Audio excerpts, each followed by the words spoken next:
আজ আমি আপনাদের কিছু ব্রাইটেনিং টোনার দেখাবো। তবে প্রথমেই জেনে নিই ব্রাইটেনিং টোনার কি। ব্রাইটেনিং টোনার হলো এমন একটি স্কিন কেয়ার প্রোডাক্ট যা ত্বকের উজ্জ্বলতা বাড়াতে এবং পিগমেন্টেশন কমাতে এবং স্কিন টোন ইভেন করতে সাহায্য করে। এতে সাধারণত niacinamide, vitamin C, rice extract, alpha arbutin, AHA অথবা BHA ইত্যাদি উপাদান থাকে যা ত্বকের উপর আলতো এক্সফোলিয়েশনের কাজ করে।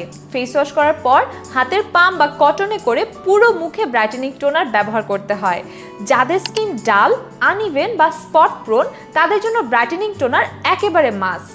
আজকে আমি 5টি ব্রাইটেনিং টোনার দেখাবো। প্রথমেই থাকছে কসডেবাহা নিয়াসিনামাইড ফেসিয়াল টোনার, তারপর some by mi galactomyces pure vitamin C glow toner, তারপর আই এম ফ্রম এর রাইস টোনার। দেন থাকছে skin 1004 Madagascar centella tone brightening boosting toner, and lastly থাকছে Anua rice 70+ glow milky toner. আজকের দেখানো সবগুলো toner পেয়ে যাচ্ছেন আমাদের ফেসবুক পেজ ইমার্টো স্কিন কেয়ারে। অর্ডারের জন্য সরাসরি ইনবক্স করুন আমাদের ফেসবুক পেজে অথবা ভিজিট করুন আমাদের ওয়েবসাইট বা অ্যাপে।